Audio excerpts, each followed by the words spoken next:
Salut tout le monde, David Grégoire pour OWG et aujourd'hui je reçois deux nomades à temps plein, Alexandre et Valérie de Prêt pour la route. Merci de vous être prêtés au jeu. Ça fait plaisir. Là, un petit disclaimer en partant, Alexandre c'est mon frère, Valérie donc ma belle-sœur. Alexandre et Valérie, ils sont nomades à temps plein. Ouais. Donc vous vivez le rêve que tout le monde a, qui est de voyager tout le temps. Mais la seule différence, c'est que, à part de juste y penser, vous l'avez fait.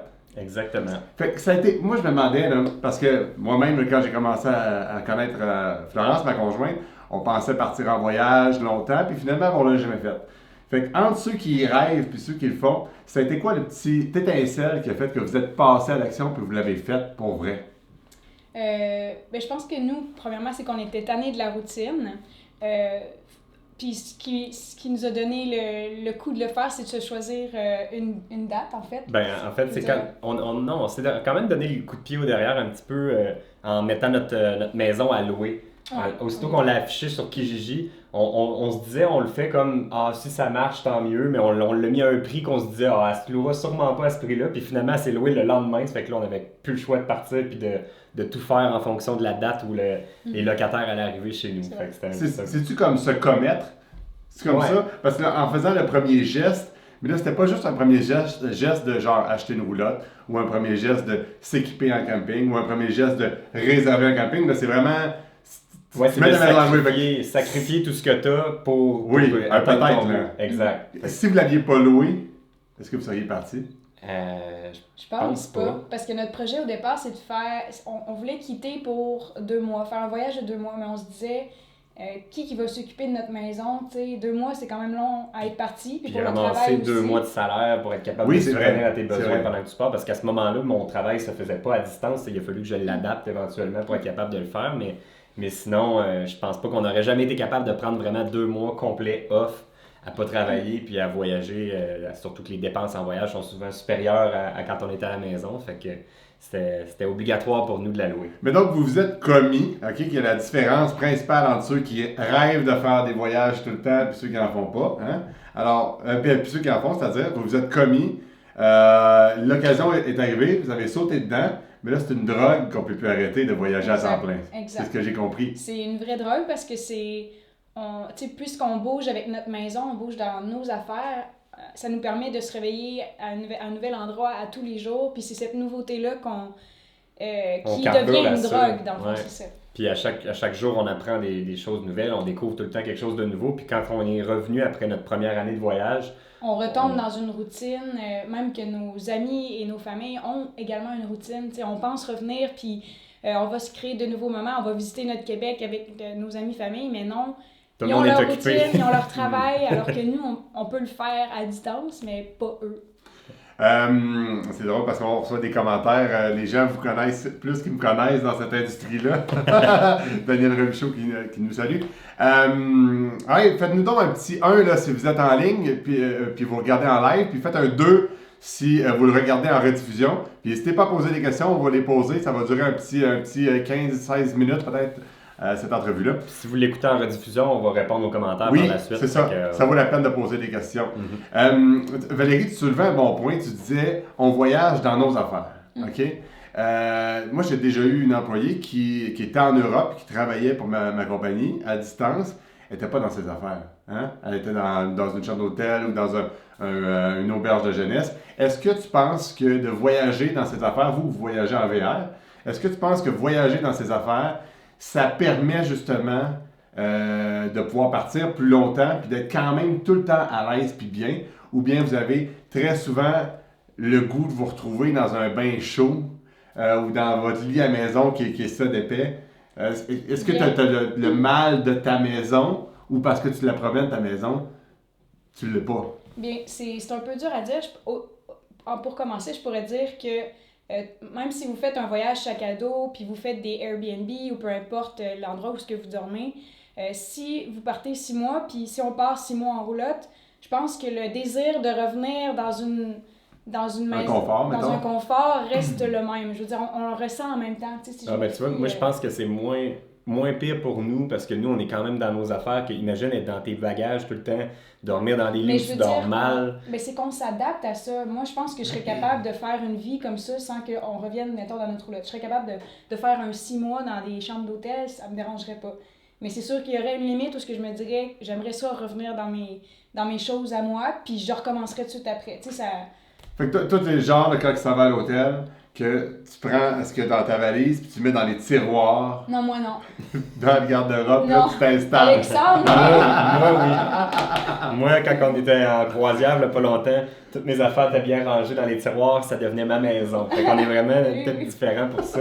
Puis la roulotte, justement, c'est une des choses qu'on a faites. On l'a tout adapté à notre mode de vie.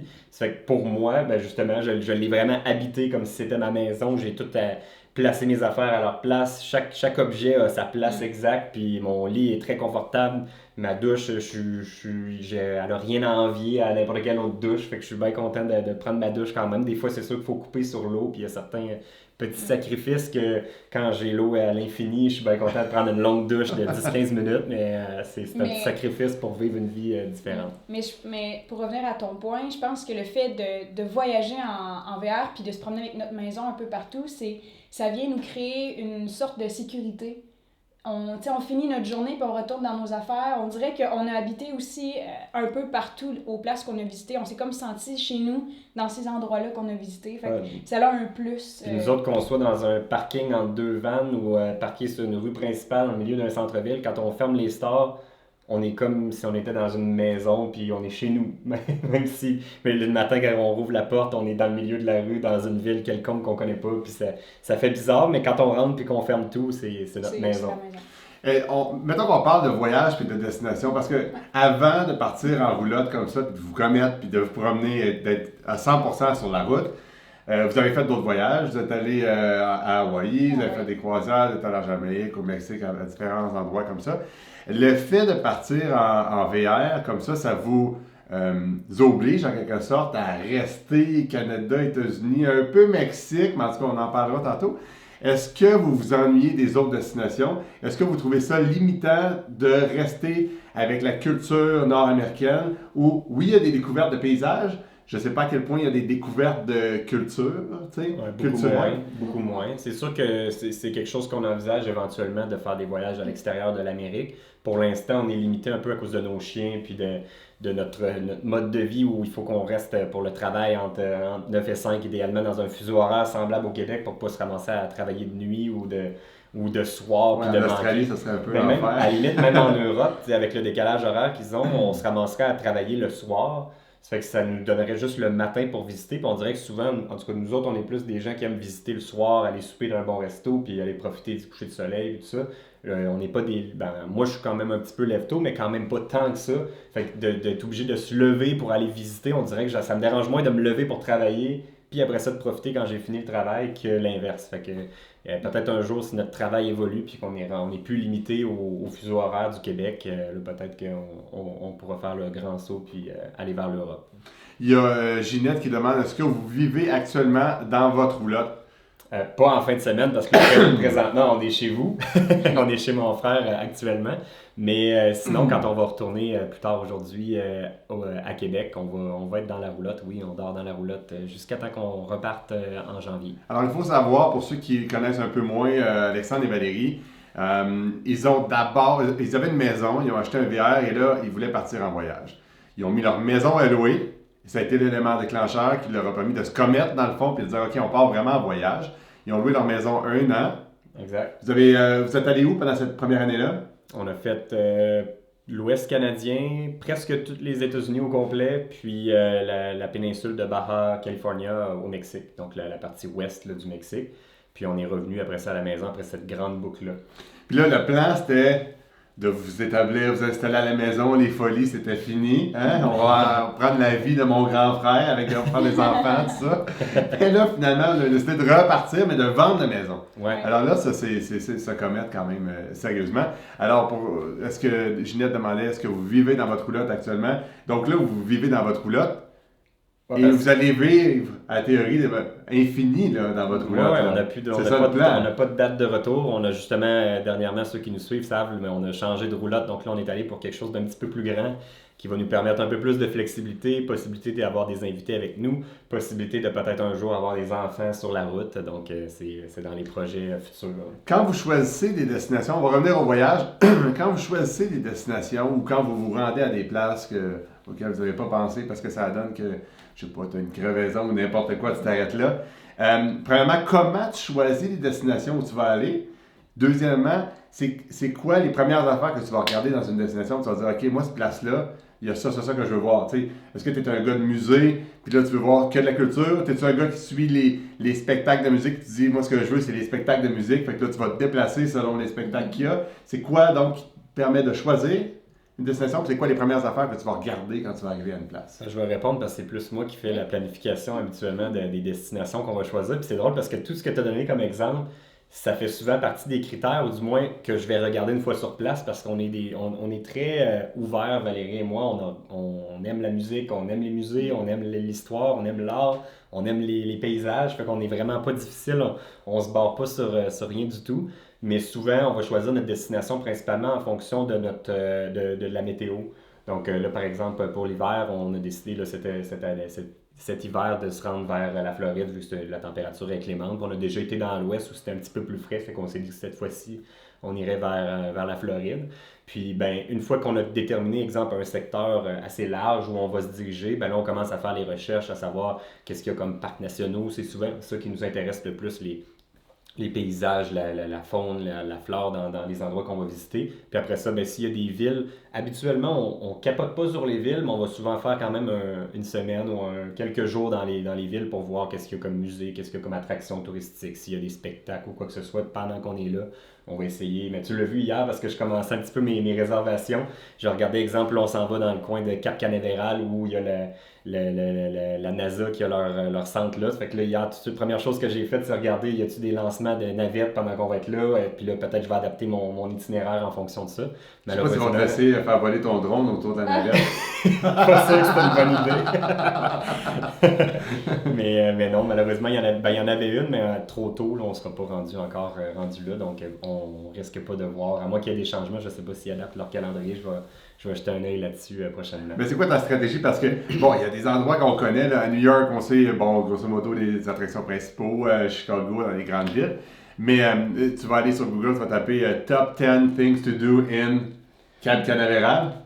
Ça peut être comme ça va dépendre. Des fois, j'y vais avec les suggestions. Souvent, on parle avec nos abonnés sur Internet. Donc, comme là, dernièrement, ce que j'ai fait, aussitôt que j'ai déterminé qu'on allait en Floride, on a fait un post sur Facebook, puis on a demandé à nos abonnés, puis on l'a même partagé sur plusieurs groupes, à savoir qu'est-ce qu'il y avait comme attraction touristique intéressante qu'on ne doit pas manquer.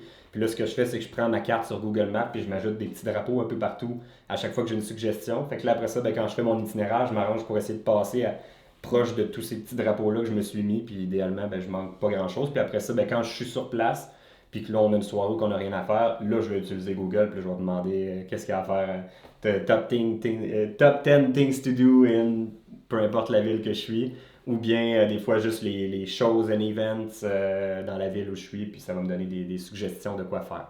Là, vous êtes allé, vous avez fait des destinations vraiment éclectiques. Là, je pense à l'Alaska qui a été comme super populaire. Hein? Vous avez fait une télésérie de vidéos, un vidéo par jour en Alaska. Il y a pas mal de monde qui rêve de cette destination-là. Puis il y a aussi même des croisières qui partent de l'Alaska. Fait que tu sais, c'est pas juste une destination à faire écotouristique en VR pour le sport. Là, tu peux vraiment comme aller te reposer là-bas. Je connais quelqu'un qui a fait une croisière, moi, à Alaska jusqu'à Vancouver ou à l'inverse.